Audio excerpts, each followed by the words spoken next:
ছাত্রলীগ যুবলীগকে সন্ত্রাসী সংগঠন হিসেবে চিহ্নিত করে স্বরাষ্ট্র মন্ত্রণালয়ে প্রজ্ঞাপন দিতে পারে, আমরা তার কাছে সেটি দাবি জানিয়েছি। ওবায়দুল কাদের সালমানের প্রমাণরা হয়তো আফগানিস্তানের মতো প্লেনের চাকা ধরে পালাতে পারবে, আপনাদেরকে এই দেশে থাকতে হবে। এখন জনগণ আপনাদেরকে পাইলে কি করবে আল্লাহ মাহবুদ জানে। 15 বছরে তার যে ইতিহাস, সেটা পৃথিবীর সবচেয়ে জঘন্যতম ইতিহাস। এবং দলবাজদেরকে চাকরিচ্যুত না করা হয়, ব্যবস্থা না নেওয়া হয়, তাহলে কিন্তু পুলিশের মধ্যে এই অস্থিরতা চলতে থাকবে। আওয়ামী লীগের এটা ঠিক যে অতীত অনেক ভালো ইতিহাস আছে, বাট গত 15 বছরে তার যে ইতিহাস, সেটা পৃথিবীর সবচেয়ে জঘন্যতম ইতিহাস। এবং সর্বশেষ যে শাসক জনগণের উপরে গণহত্যা চালিয়ে বিদেশি আর্মি ইন্টারভেনশন করে ক্ষমতায় থাকতে চায়, তার মতো দেশদ্রোহী প্রধানমন্ত্রী এবং সেই ফ্যাসিস্ট রাজনৈতিক দল বাংলাদেশে কোনোভাবেই রাজনীতি করতে পারে না। সেই জায়গা থেকে পরিষ্কারভাবেই আওয়ামী লীগকে নিষিদ্ধের দাবিতে এবং প্রধানমন্ত্রীকে দেশে ফিরিয়ে এনে বিচারের মুখোমুখি করার দাবিতে সমগ্র দেশবাসী আন্দোলন করছে, প্রতিবাদ করছে। কাজেই সেই সময় যদি সরকারের পক্ষ থেকে, যেই সরকার জনগণের ম্যান্ডেট নিয়ে, জনগণের সমর্থন নিয়ে আমরা যাদেরকে ক্ষমতায় বসিয়েছি, তারা যদি জনমতের বিপরীত কথা বলেন, তাহলে একটা প্রতিক্রিয়া তৈরি হয়। আজকে এই বিষয়টা আমরা তার কাছে জানতে চেয়েছি আসলে কি, এবং বর্তমান প্রেক্ষাপটে তিনি পরিস্থিতিকে কিভাবে দেখছেন, আমাদের কাছ থেকে কি সহযোগিতা চান এবং আমরা কি চাই তার কাছে। সেখানে তিনি পরিষ্কারই বলেছেন যে আসলে তার বক্তব্য হয়তো মিসকোট হতে পারে কিংবা বিকৃতভাবে প্রচার হতে পারে, কিন্তু তিনি নিজেও একজন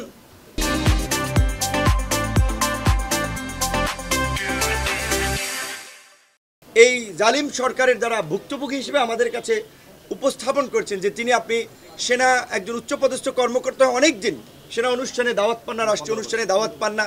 কাজেই তারা অবশ্যই এই যে গণহত্যা চালিয়েছে যে ঘাতকরা, তাদের বিচার চান এবং গণহত্যাকারীদের দৃষ্টান্তমূলক শাস্তির মাধ্যমে বাংলাদেশে যেন আর কেউ এই দুঃসাহস দেখাতে না পারে, সেটি তারা নিশ্চিত করতে চান। এই একটা কনসার্নের জায়গা। পাশাপাশি বর্তমান পরিস্থিতিতে ল অ্যান্ড অর্ডার স্বাভাবিক করার জন্য বিশেষ করে পুলিশি ব্যবস্থা ফাংশন করাটা খুবই জরুরি। কিন্তু আপনারা ইতিমধ্যেই লক্ষ্য করেছেন যে পরিস্থিতি তৈরি হয়েছে, তাতে অনেক জায়গায় পুলিশ মনোবল হারাচ্ছে, অনেকে কাজে যোগদান করেনি।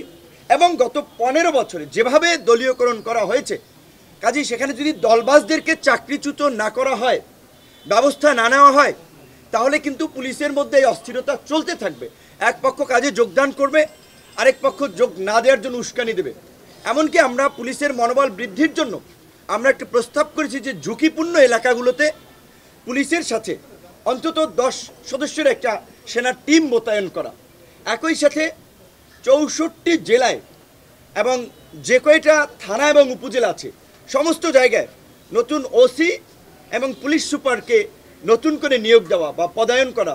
কারণ হচ্ছে আমরা ইউএনওরও দাবি জানিয়েছি, সেটা জনপ্রশাসন মন্ত্রণালয় করবে, কিন্তু একই সাথে এটা আমরা সমস্ত সরকারি চাকুরিজীবী কর্মকর্তা কর্মচারীদেরকে অভয় দিতে চাই, যারা এই ফ্যাসিস্ট শক্তির সহযোগী ছিলেন না, অন্যায় করেননি, তাদের কারো চাকরি যাবে না। আমরা মনে করি যে অবশ্যই 64 জেলার এসপি খারাপ ছিলেন না, কিংবা সমস্ত ডিআইজিরা কখনোই সবাই খারাপ না, হয়তো পরিস্থিতির কারণে অনেকে অনেক কিছু করতে বাধ্য হয়েছেন, কিন্তু যাদের গুড ট্র্যাক রেকর্ড রয়েছে, যাদের পেশাদারিত্ব ছিল এই পরিস্থিতির মধ্যে ন্যূনতম, তারা কেউ যেন চাকরিচ্যুত না হয়। কারণ একসাথে সব ধরনের ব্যবস্থা নেওয়া যায় না। আমরা বলেছি দেশের মধ্যে ওবায়দুল কাদের সহ আরও যারা এই গণহত্যায় জড়িত, তারা দেশের মধ্যে ঘাপটি মেরে আছে এবং গোপালগঞ্জে দেখেছি আমরা তারা আস্ফালন ছেড়েছে। অনতিবিলম্বে তাদেরকে খুঁজে খুঁজে গ্রেপ্তার করা, এবং ছাত্রলীগ যুবলীগের সন্ত্রাসীদেরকে ওবায়দুল কাদের নিজেই লেলিয়ে দিয়েছেন। কাজে এখন তাকে গ্রেপ্তার করা একটা প্রধান একটা বিষয় হয়ে দাঁড়িয়েছে। তাকে গ্রেপ্তার করলে অনেক কিছু বের হয়ে আসবে। পাশাপাশি ছাত্রলীগ যুবলীগ যেহেতু এই আন্দোলনে ভায়োলেন্স করেছে, সরাসরি গুলি চালিয়েছে, এবং ষষ্ঠ উপদেষ্টা মহোদয় নিজেই বলেছেন তিনি আপনার 7.6 mm গুলি যিনি বিডিআর সদস্যের এই আপনার সিনাতে দেখেছেন।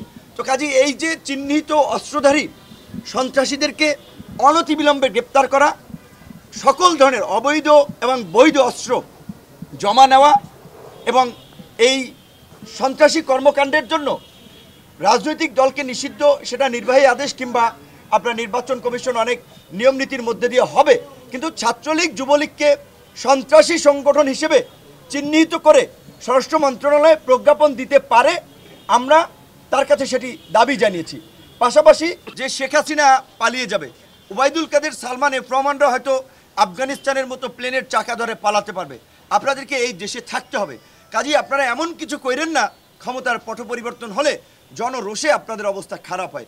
তো আপনারা কথা শুনেন নাই, আপনারা এমন কর্মকাণ্ড করেছেন, এখন জনগণ আপনাদেরকে পাইলে কি করবে আল্লাহ মাহবুদ জানে।